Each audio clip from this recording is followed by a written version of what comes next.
अस्सलाम वालेकुम। उम्मीद है आप सब लोग खैर आफियत से होंगे, ईमान की बेहतरीन हालतों में होंगे। कल की वीडियो में हमने देखा था CSS सिलेक्टर्स को। CSS सिलेक्टर्स क्या होते हैं, इनको यूज़ कैसे किया जाता है, यानी हम एलिमेंट्स को, आईडीज़ को, क्लासेस को सिलेक्ट करके उनको प्रॉपर्टीज़ और वैल्यूज़ कैसे देते हैं, यानी इनको अप्लाई कैसे करते हैं। आज की वीडियो में हम देखेंगे डेवलपर टूल्स को। डेवलपर टूल्स क्या होते हैं, इसके लिए हम जल्दी से एक नई फाइल क्रिएट करते हैं जिसका नाम हम रखते हैं lecture16.html।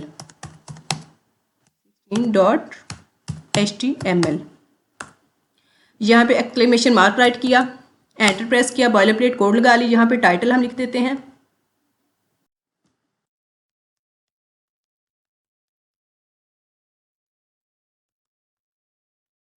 Developer tools. यहाँ पे मैं H2 बना लेती हूँ, इसके अंदर हम लिख देते हैं डेवलपर टूल्स। यहाँ पे एक पैराग्राफ भी बना लेते हैं ताकि कुछ भी अप्लाई करने के लिए हमें बॉडी के अंदर कंटेंट चाहिए होता है। इसके अंदर हम जो है वो लॉरेम लिख के 10 वर्ड इंसर्ट करवा लेते हैं। यहाँ पे हम स्टाइल का टैग डालते हैं, इसके अंदर हम इसको स्टाइल करेंगे, यानी कुछ भी हमने अप्लाई करना हो तो हमें बॉडी के अंदर कंटेंट चाहिए होगा। इस वजह से ये मैंने हेडिंग और पैराग्राफ डाला है। लाइव सर्वर जो है वो स्टार्ट कर लेते हैं। ये हमारा लाइव सर्वर जो है वो स्टार्ट हो गया है। यहाँ पे मैं डेवलपर टूल्स के बारे में आप लोगों को बताना चाह रही हूँ। डेवलपर टूल्स के बारे में बताने के लिए यहाँ पे ये जो पैराग्राफ है इसको हम थोड़ी सी स्टाइलिंग देते हैं। पी को सिलेक्ट किया, कर्ली ब्रैकेट गई, इसका जो बैकग्राउंड कलर है उसको चेंज कर देते हैं। सबसे पहले बैकग्राउंड कलर जो है वो कर देते हैं पर्पल।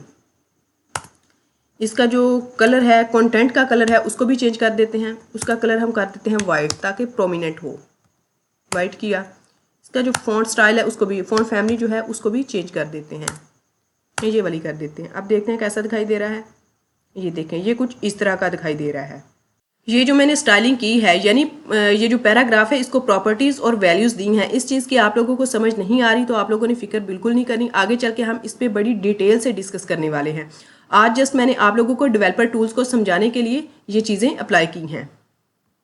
ये देखें, ये हमारी साइट है। आप लोग किसी भी वेबसाइट पे चले जाओ इंटरनेट पे, या खुद जो बना रहे हो उस पर राइट क्लिक करके इंस्पेक्ट के, ये जो इंस्पेक्ट का ऑप्शन नज़र आ रहा है इस पर क्लिक किया तो ये ले जाएगा आपको इसके कोड तक। यानी यहाँ से सिलेक्ट किया, यहाँ से यहाँ पे क्लिक करके यहाँ पे ऐसे एरो लेके आएंगे तो ये आपको ले जाएगा इसके कोड तक। ये देखें, ये जो हमने पैराग्राफ बनाया है इसकी कोडिंग तक हमें ले गया है। किस वजह से? हमने राइट क्लिक करके इंस्पेक्ट पे क्लिक किया है तो ये इसके कोड तक ले गया है। यहाँ पे हम आर्जी तौर पे तब्दीली कर सकते हैं, यानी अपने ये जो साइट है इसमें चेंजिंग ला सकते हैं। यहाँ पे मैं चेंजिंग ला सकती हूँ। फॉर एग्जांपल यहाँ पे मैंने लिखना है, कुछ भी राइट करना है, 1 2 3 4 5 6 7 लिखा तो ये देखें, ये यहाँ पे लिखा गया है 1 2 3 4 5 6 7 यहाँ पे लिखा गया है। अब देखते हैं ये जो मैंने लिखा है यहाँ पे, ये परमानेंटली लिखा नहीं रहेगा। ये जस्ट गूगल जो है वो व्यू में आप लोगों को चेंजिंग दिखा रहा है। जैसे मैं इसको रिफ्रेश करती हूँ, ये देखें, रिफ्रेश किया तो ये पहले जैसे बाय डिफ़ॉल्ट था वैसे ही हो गया। अगर मैंने परमानेंटली यहाँ पे चेंजिंग करनी है तो उसके लिए मुझे क्या करना पड़ेगा? उसके लिए मुझे यहाँ पे आना पड़ेगा। यहाँ पे इस जगह पे आके 1 2 3 4 5 6 लिखना पड़ेगा।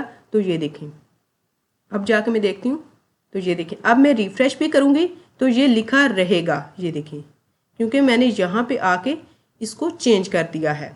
यहाँ पे लिखा है तो चेंज हुआ है। अदरवाइज यहाँ पे मैं चेंजिंग करूँगी, यहाँ पे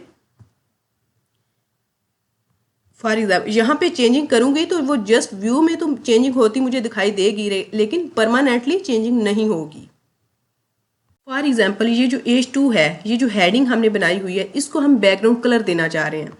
इसको हम बैकग्राउंड कलर देंगे। एग्जाम्पल के तौर पे हम इसको देना चाह रहे हैं येलो कलर। इसका जो बैकग्राउंड कलर है वो येलो हो जाए। यहाँ पे हम देंगे बैकग्राउंड कलर येलो। देखते हैं, ये देखें, इसका जो बैकग्राउंड कलर है वो येलो हो गया है। यहाँ पे ये जो व्यू है, गूगल हमें व्यू दिखा रहा है, इसका जो कलर है वो येलो हो गया है। इसके कलर को परमानेंटली येलो करने के लिए हमें क्या करना पड़ेगा? यहाँ पे ये चीज़ कॉपी करनी पड़ेगी। यहाँ से करेंगे कॉपी किया, ये देखें, जस्ट हमने कॉपी तो कर लिया है। ये देखें, अगर हम यहाँ पे रिफ्रेश करते हैं तो ये देखें, ये अपने बाय डिफ़ॉल्ट जैसा दिखाई दे रहा था वैसे ही हो गया। इसमें परमानेंटली चेंजिंग करनी है तो उसके लिए हमें करना क्या पड़ेगा, स्टाइल के टैग के अंदर जाएंगे, H2 को सिलेक्ट करेंगे, H2 करली ब्रैकेट, इसके अंदर हम वो जो चीज़ कॉपी की थी वो लगा देंगे, बैकग्राउंड कलर येलो। अब देखते हैं, ये देखें इसका बैकग्राउंड कलर येलो हो गया। इसको रिफ्रेश करते हैं, जितनी बार मर्जी रिफ्रेश करो इसका कलर जो है वो चेंज नहीं होगा, यानी रिमूव नहीं होगा, क्योंकि हमने इसको जाके कोड कर दिया है, परमानेंटली इसको चेंज कर दिया है। इधर तो आर्जी तौर पे चेंज होता है ना, अगर इधर चेंजिंग करेंगे तो वो परमानेंटली चेंजिंग नहीं होगी, वो हमें जस्ट व्यू दिखाया जाएगा। परमानेंटली चेंजिंग करनी है तो वो कोड हमें यहाँ पे आके पेस्ट करना पड़ेगा, तो फिर परमानेंट यहाँ से चेंज होगा, यानी इसका बैकग्राउंड परमानेंट लगा रहेगा। अदरवाइज यहाँ पे लगाने से इसको बैकग्राउंड परमानेंट नहीं मिलेगा। ये जो इंस्पेक्ट करके हम इसके कोड तक पहुँचते हैं, इसका मेन मकसद जो है ना वो ये है कि फॉर एग्जाम्पल यहाँ पे इसको हमने बैकग्राउंड कलर दिया है, ये जो पैराग्राफ है, पैराग्राफ का कलर जो है वो पर्पल है। फॉर एग्जाम्पल इसको हम चूज़ करते हैं, ये देखते हैं कि ये जो पर्पल कलर है ये अच्छा नहीं लग रहा कुछ, इसको हम थोड़ी सी इसमें चेंजिंग लाते हैं। ये देखें ये कैसा दिखाई दे रहा है, यहाँ कोई और सेलेक्ट कर लेते हैं, यहाँ पे ये वाला देखते हैं, ये कैसा दिखाई दे रहा है, ये बहुत ही अच्छा दिखाई दे रहा है। फॉर एग्जांपल हम इसको करते हैं, ये देखें यहाँ पे हमने इसको, ये देखें यहाँ पे हमने इसको ये कलर दे दिया, यहाँ पे कलर पिकर की मदद से हम यहाँ पे इसको करेंगे कॉपी करेंगे, कॉपी करके जाके अपने कोड के अंदर ये जो पैराग्राफ था इसको हमने पर्पल कलर दिया हुआ है, इसको करेंगे रिमूव, इसकी जगह हम इसको पेस्ट कर देंगे, ये देखें इस कलर को, तो ये देखें ये परमानेंटली चेंज हो जाएगा। अब रिफ्रेश करते हैं तो ये देखें यहाँ पे मैं ये जो पैराग्राफ है इसको पैडिंग देती हूँ, ये जो पैराग्राफ है इसको पैडिंग दी, पैडिंग इसको देते हैं 40 पिक्सल, 40 पिक्सल पैडिंग दी, देखते हैं कैसा दिखाई दे रहा है। ये देखें इसको 40 पिक्सल पैडिंग दी है तो ये ऐसा दिखाई दे रहा है।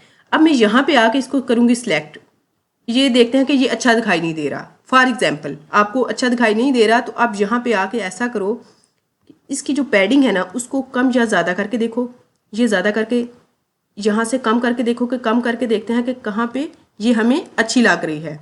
फॉर एग्जाम्पल इस जगह पे हमें अच्छी लग रही है, तो यहाँ से ये चीज़ करो, कॉपी करो, यहाँ पे कोड पे आके ये जो 40 लिखा हुआ था ना 40 की जगह ये चीज़ पेस्ट कर दो। ये देखें अब ये परमानेंटली यहाँ पे ऐसे चेंजिंग होती दिखाई देगी आपको, ये ऐसे ही दिखाई देगी। यहाँ पे आके चेंज करो, यहाँ पे आके इसको सिलेक्ट करो, जैसे इसको सिलेक्ट करो, इसके अंदर चेंजिंग लाओ, चेंजिंग आहिस्ता आहिस्ता ला के देखो। फॉर एग्जाम्पल इसको हम मार्जिन देते हैं, मार्जिन 30 पिक्सल देते हैं, ये देखते हैं कि 30 पिक्सल तो है बहुत ज़्यादा है, इसको कम कर देते हैं, यहाँ इसको ज़्यादा कर लेते हैं। ये देखें इस जगह पे ये ठीक रहेगा। एग्जाम्पल के तौर पे इस चीज़ को करो कॉपी, यहाँ आओ अपने हेडिंग के अंदर आके लिखो मार्जिन लिख के यहाँ पे पेस्ट कर दो, ये वैल्यू जो है इसकी पेस्ट कर दो। यहाँ पे हमने ये जो चेंज की थी ये देखें, यहाँ पे वैल्यू जो है इसकी कॉपी करो, यहाँ पे आके पेस्ट कर दो, तो ये देखें यहाँ पे चेंजिंग हो जाएगी। ये देखें अब रिफ्रेश करोगे तो ऐसे ही रहेगा। इस चीज़ का ये जो इंस्पेक्ट करके हम इसके कोड तक पहुँचते हैं, इसका मेन मकसद ये है कि अपने जो वेबसाइट है उसका व्यू देखो, यहाँ से सिलेक्ट करो, जो चीज़ आपको अच्छी नहीं लग रही उसको सिलेक्ट करो, उसके अंदर चेंजिंग लाओ, चेंजिंग ला के देखो कि क्या ये इस तरह अच्छी लग रही है, तो उसको जाके परमानेंटली चेंजिंग करने के लिए उसको जाके अपनी वेब पेज के अंदर ये जो फाइल बनी हुई है HTML की, CSS की, या जहाँ भी आप ला के उसको कोड को पेस्ट कर दो, तो ये जो परमानेंटली चेंजिंग हो जाएगी। ये चीज़ जो है जस्ट आपको व्यू चेंज करके दिखाती है। ये चीज़ यहाँ पे आप चेंजिंग करोगे तो आपकी साइट का व्यू चेंज होगा।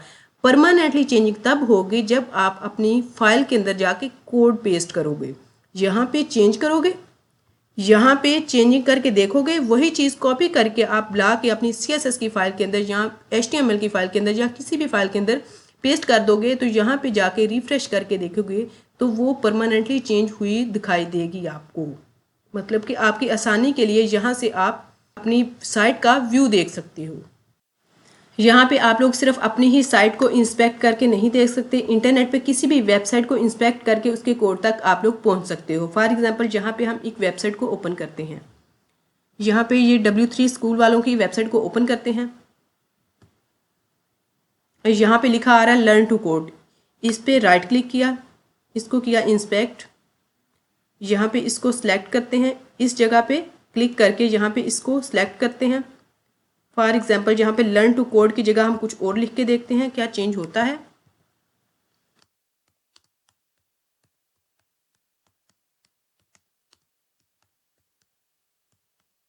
देखें यहाँ पे लिखा आ गया एल्टिन नॉलेज जोन, ये चेंज हो गया है। इंस्पेक्ट करके हम इसके कोड तक पहुंचे, यहाँ पे हमने इसकी चेंजिंग कर दी इस जगह पे।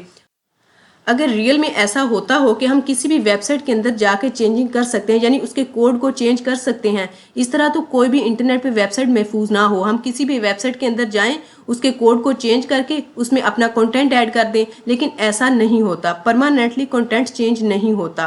परमानेंटली तब होता है जब हमारे पास कोडिंग वाली फाइल होती है, हम कोड में जाके कोड करते हैं तो परमानेंट होता है, अदरवाइज यहाँ पे चेंज नहीं होता। जैसे हम इसको रिफ्रेश करेंगे, ये देखें जैसे मैंने इसको रिफ्रेश किया तो ये बाय डिफ़ॉल्ट जैसा था वैसा ही हो गया। जस्ट इसने मुझे व्यू दिखाया है, व्यू चेंज करके इसने मुझे व्यू दिखाया कि ये ऐसा दिखाई दे रहा है। इस तरह बहुत से फेक काम भी होते हैं। बाज़ लोग इसको सही तरीके से यूज़ भी करते हैं और बाज़ लोग इसको गलत तरीके से भी यूज़ कर सकते हैं। जैसे आप लोगों को इसका बैकग्राउंड कलर जो है वो ऐसा दिखाई दे रहा है, अगर मैं चाहूँ तो मैं इसके बैकग्राउंड कलर को ब्लू कर दूँ। ये देखें इसका बैकग्राउंड कलर ब्लू हो गया। अगर ये ऐसा ही रहे तो फिर जिसकी ये वेबसाइट है उसको बनाने का क्या फ़ायदा, मैं इसमें कुछ भी चेंज कर सकती हूँ। लेकिन ऐसा परमानेंटली नहीं होता। जैसे मैंने यहाँ पे रिफ़्रेश किया तो ये देखें ये जैसी थी वेबसाइट वैसी ही दिखाई देगी।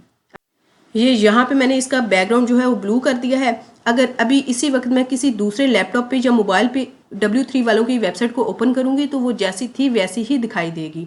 यहाँ पे इसका बैकग्राउंड मुझे ब्लू दिखाई दे रहा है, जस्ट व्यू के तौर पे ये दिखाई दे रहा है। जैसे इसको रिफ्रेश करूँगी तो ये देखें ये पहले की तरह हो गया। मतलब इसमें आर्जी तौर पे हम इसको देख सकते हैं कि ये कैसा दिखाई दे रहा है। इसमें चेंजिंग करके देख सकते हैं, किसी भी वेबसाइट को या अपनी साइट को इंस्पेक्ट करके उसमें आर्जी तौर पे चेंजिंग करके हम देख सकते हैं कि ये कैसा दिखाई दे रहा है। अगर वो हमें वो चीज़ अच्छी दिखाई दे तो हम उसकी फाइल के अंदर जाके उसका कोड पुट करेंगे तो वो परमानेंटली चेंज होगा। आई होप आप लोगों को अच्छे से समझ आ गई होगी कि इंस्पेक्ट करके चीज़ों में हम टेम्परेरी तौर पे चेंजिंग ला सकते हैं। परमानेंटली रिफ्लेक्ट करने के लिए हमें अपनी कोडिंग वाली फाइल के अंदर जाके वहाँ पे कोड करना होगा, तो हमारी जो परमानेंटली चेंजिंग है वो तब रिफ्लेक्ट होगी। मिलते हैं नेक्स्ट वीडियो में, तब तक के लिए अल्लाह हाफिज़।